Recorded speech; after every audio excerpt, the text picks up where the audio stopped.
Hello everyone, welcome to online study point. फ़िलहाल हमारी polity की सीरीज़ चालू है और उसमें आज का हमारा टॉपिक रहने वाला है संविधान के पार्ट्स के बारे में या फिर भाग। कुल कितने भाग हैं संविधान में? तो कुल 25 भाग हैं। ठीक है, तो पहले हम लिस्ट देखेंगे पूरी कि कौन कौन से भाग हैं और उनके अंदर कौन से अनुच्छेद आते हैं और साथ में सब्जेक्ट भी कौन सा सब्जेक्ट है। ठीक है, और उसके बाद कुछ क्वेश्चंस हैं आप लोगों के लिए। तो चलिए शुरू करते हैं। सबसे पहले भाग 1 पर आएँ तो भाग 1 में संघ और उसके क्षेत्रों के बारे में वर्णन किया गया है और ये अनुच्छेद 1 से लेकर अनुच्छेद 4 तक हैं। इसमें हमने मोस्टली ये जितने भी पार्ट्स हैं इन सभी पर सेपरेट वीडियो की हुई है। ठीक है, और संघ और उसके क्षेत्र अनुच्छेद 1 से लेकर 4 ये भी हमने किया हुआ है। तो ये है पार्ट 1 के अंतर्गत। फिर भाग 2 ये नागरिकता के बारे में है और अनुच्छेद इसमें है 5 से लेकर 11। भाग 3 ये मूलभूत अधिकार या मौलिक अधिकार या मूल अधिकार इनके बारे में है और अनुच्छेद 12 से लेकर 35 हमारे मौलिक अधिकार दिए गए हैं। अनुच्छेद 12 से 35 कौन से भाग में? भाग 3 में। फिर आता है भाग 4, इसमें राज्य के नीति निर्देशक तत्व हैं जिन्हें हम TPSP भी बोलते हैं और ये कौन से अनुच्छेद में है? तो 36 से लेकर 51 में। फिर नेक्स्ट आते हैं भाग 4A। 4A ए कौन सा है? कैपिटल वाला है, मतलब कि बाद में संशोधन के ज़रिए इसको ऐड किया गया। ठीक है, तो भाग 4A ये किस बारे में है? मूल कर्तव्यों के बारे में है। और अनुच्छेद 51A में 51A यहाँ भी कैपिटल है, इसका मतलब ये भी संशोधन के ज़रिए भाग 4A और अनुच्छेद 51A। ठीक है, फिर भाग 5 पर आते हैं तो ये संघ के बारे में है। संघ के बारे में मतलब संघ सरकार या फिर केंद्र सरकार के बारे में, जिसमें राष्ट्रपति संसद के बारे में इसी भाग में बताया गया है। कौन से भाग में? भाग 5 में और अनुच्छेद 52 से लेकर 151। ठीक है, फिर भाग 6 इसके अंतर्गत राज्य सरकार के बारे में दिया गया है और अनुच्छेद 152 से लेकर 237।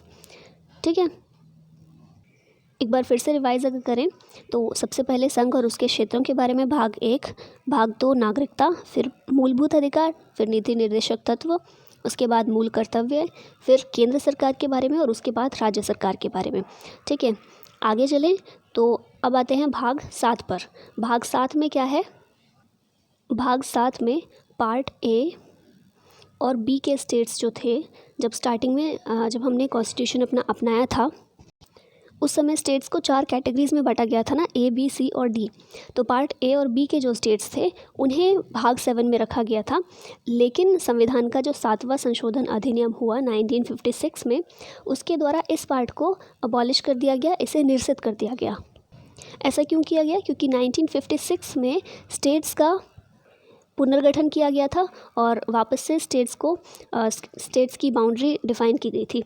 ठीक है, तो 1956 में पार्ट जो 7 था इसे निरसित कर दिया गया था, अबॉलिश कर दिया गया था। फिर पार्ट 8 पर आते हैं। ये संघ राज्य क्षेत्रों के बारे में है, जो हमारे यूनियन टेरिटरीज़ हैं उनके बारे में है और अनुच्छेद 339 से लेकर 342 ये पार्ट 8 के अंतर्गत आते हैं। फिर भाग 9 की बात करें तो पंचायत के बारे में हम सभी को पता है और 9A ये नगर पालिकाओं के बारे में है और अनुच्छेद इसमें 243 से लेकर 243ZG तक हैं टोटल। ठीक है, पंचायत और नगर पालिका दोनों के मिलाकर। और इन्हें कब शामिल किया गया था? 1992 में।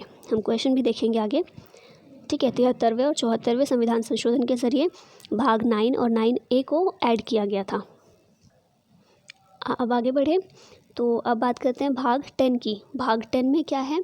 पार्ट 10 में अनुसूचित और जनजाति क्षेत्र इनके बारे में बताया गया है और ये अनुच्छेद 244 से लेकर 244A में इनका वर्णन है।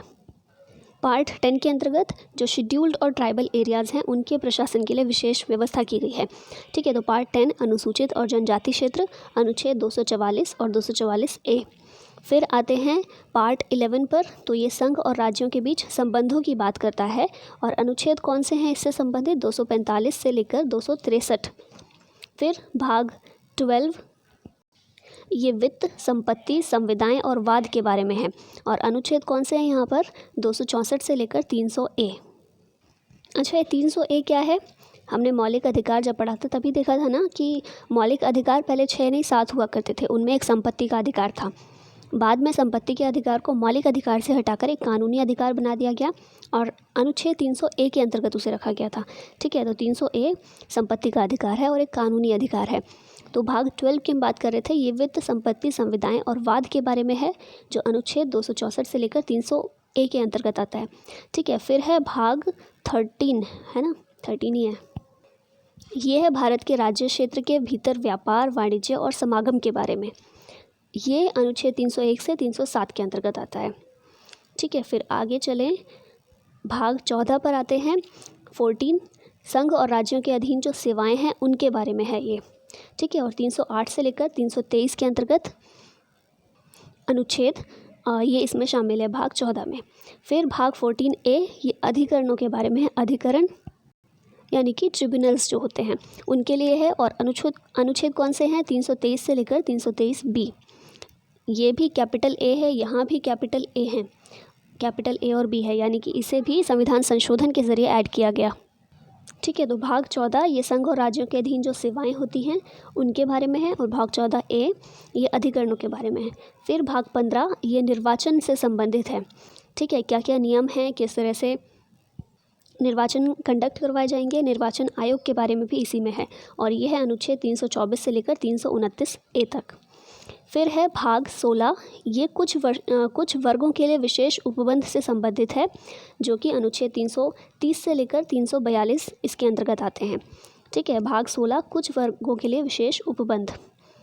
फिर है भाग 17, और भाग 17 इसमें क्या दिया गया है? इसमें दिया गया है राजभाषा के संबंध में। ठीक है, राजभाषा के जो प्रावधान हैं वो भाग 17 में बताए गए हैं। और अनुच्छेद है इसके 343 से लेकर 351। ठीक है, फिर भाग है 18, ये आपात उपबंध इसके अंतर्गत हैं। और अनुच्छेद हैं 352 से लेकर 360। ठीक है, आपात उपबंध ये भाग 18 में। फिर है भाग 19, इसमें प्रकीर्ण से संबंधित प्रकीर्ण मतलब कि कुछ विशेष प्रावधान, कुछ विविध प्रावधान दिए गए हैं। वो किस तरह के हैं? जैसे कि राष्ट्रपति और राज्यपालों के बारे में, उनके संरक्षण के बारे में है। संसद और राज्यों के विधानमंडल जो होते हैं उनकी कार्यवाही का प्रकाशन किस तरह से होगा, किन किन लैंग्वेजेस में होगा, इस बारे में है। इसके अलावा जो देसी राज्य के शासक को जो मान्यता की समाप्ति की गई थी, प्रिवी पर्स के बारे में आप लोगों ने सुना होगा, तो वो सब भी इसी में आता है।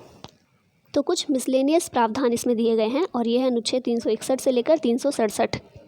ये याद रखना इतना ज़्यादा इंपॉर्टेंट नहीं है। ठीक है, ये बहुत इंपॉर्टेंट है। भाग 20 इसमें संविधान के संशोधन दिए गए हैं। और अनुच्छेद कौन सा है? 368, आप लोगों को याद ही होगा अच्छे से। फिर है भाग 21, इसमें अस्थायी संक्रमणकालीन और विशेष उपबंध दिए गए हैं। अनुच्छेद 369 से लेकर 392। ठीक है, और फिर लास्ट है हमारा भाग 22, इसमें दिया गया संक्षिप्त नाम, प्रारंभ, हिंदी में प्राधिकृत पाठ और निरसन। और कौन से अनुच्छेद में है ये? 393 से लेकर 395 ये अनुच्छेद आते हैं भाग 22 के अंतर्गत। अच्छा, ये नंबर यहाँ पर 22 है ना। और मैंने स्टार्टिंग में कहा था 25 भाग हैं। कई सारे लोग मैंने देखा है, जब भी मैंने कहा है कि 25 भाग हैं, बहुत सारे लोगों ने बोला 25 कब हो गए, 22 हैं। 22 नंबर में है, लेकिन अगर हम इन्हें काउंट करें तो 25 ही होते हैं। हमने देखा था ना, ये जो जैसे कि ये है भाग 14A, इसको ऐड किया गया बाद में, तो A लगाया गया ना इसमें। तो हमने 22 के बाद 23 नहीं बढ़ाया, हमने 14 के बाद 14A बढ़ा दिया। इसी तरह से यहाँ पर देखिए ये 9A, ठीक है, और ये देखिए ये है 4A। ठीक है, तो ये 3 ऐड हो गए ना बाद में, तो इस तरह से इनकी संख्या 25 है। ठीक है, तो ये कन्फ्यूजन दूर कीजिएगा और ये सभी एक बार फिर से देख लीजिएगा। अब चलिए आते हैं अपने क्वेश्चंस पर। तो हमारा पहला प्रश्न है, संविधान के निर्माण के समय या मूल संविधान में कितने अनुच्छेद, अनुसूचियां और भाग थे? तो बताइए आंसर इसका क्या होगा। तो स्टार्टिंग में जब संविधान निर्मित हुआ और लागू हुआ तो मूल संविधान में 395 अनुच्छेद, 8 अनुसूचियां और 22 भाग थे। ठीक है, नेक्स्ट क्वेश्चन देखिए।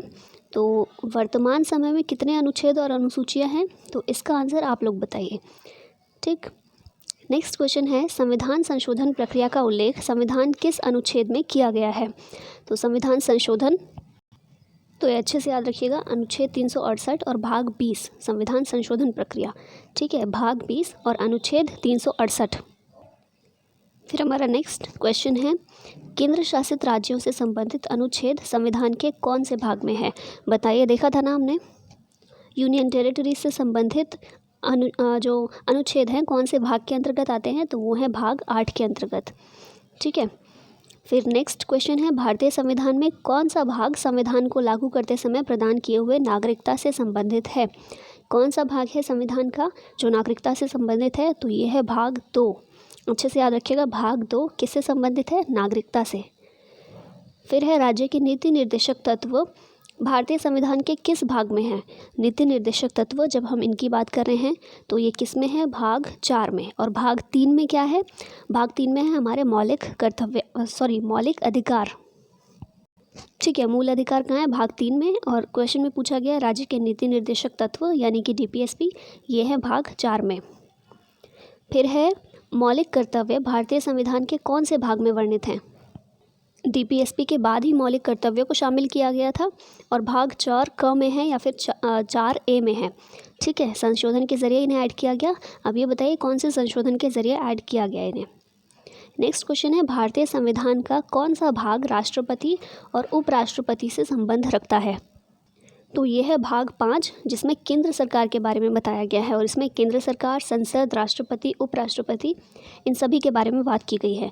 तो इसका आंसर होगा A, भाग 5। फिर हमारा नेक्स्ट क्वेश्चन है संविधान का कौन सा भाग भारतीय संघ और उसके क्षेत्रों से संबंधित है। जब हम बात कर रहे हैं संघ शासित क्षेत्रों की, यूटीज़ की बात कर रहे हैं, तो ये भाग 8 में है। ठीक है, और भारतीय संघ और उसके क्षेत्रों के बारे में बात की गई है तो ये है भाग 1 में, जिसमें राज्य की परिभाषा बताई गई है। ठीक है, भारतीय संघ और उसके क्षेत्रों के अंतर्गत क्या क्या आएगा, परिभाषा क्या है, इस बारे में बात की गई है। तो भाग 1। भाग 2 किस बारे में है, नागरिकता के बारे में। भाग 3 ये मौलिक अधिकारों के बारे में और भाग 4 राज्य के नीति निर्देशक तत्वों के बारे में है। भारतीय संविधान का कौन सा भाग संघ राज्य क्षेत्र से संबंधित है। ये क्वेश्चन रिपीट हो गया है, भाग 8। ठीक है, यूटीज़ के बारे में किस में है, भाग 8 में। संघ और राज्यों के बीच संबंधों का विवरण किस भाग में है। तो याद रखिएगा, भाग 11, भाग 11 इसमें है संघ और राज्यों के बीच संबंधों का विवरण इसमें दिया गया है। फिर है अधिकरणों का उल्लेख संविधान के किस भाग में है।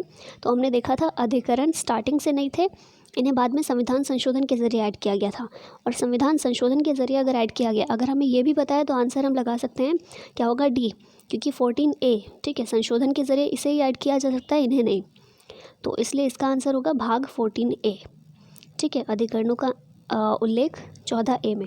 फिर है निर्वाचन पद्धति का उल्लेख संविधान के किस भाग में है। तो निर्वाचन पद्धति दी गई है 15 में, भाग 15 में। और ये भी अगर आपको नहीं पता है तो निर्वाचन आयोग का हमने देखा था, इलेक्शन कमीशन 324 के अंतर्गत आता है। और कौन से भाग में, वो भी हमने देखा था, भाग 15 में। तो अगर आपको ये भी पता है तो इलेक्शन कमीशन जहाँ है वहीं निर्वाचन पद्धति भी होगी। ठीक है, तो भाग 15। उसके बाद नेक्स्ट क्वेश्चन है भाग 17 निम्न में से किस विषय के लिए समर्पित है। तो याद रखिएगा, भाग 17 ये राजभाषा के लिए समर्पित है। राजभाषा के बारे में इस भाग में बात की गई है। आपातकालीन प्रबंध संविधान के किस भाग में है।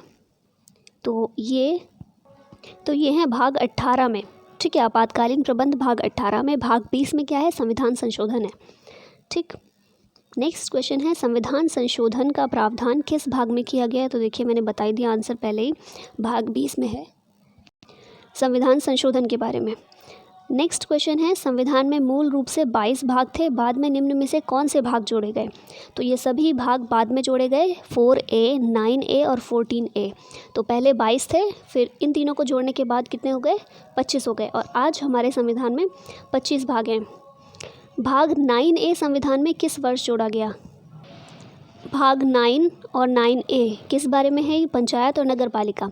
ठीक है, और ये कब जोड़े गए, 1992 में। कौन से संविधान संशोधन के ज़रिए, 73वें और 74वें संविधान संशोधन के ज़रिए। ठीक है, नेक्स्ट क्वेश्चन है भाग 4A को कौन से संविधान संशोधन के द्वारा शामिल किया गया।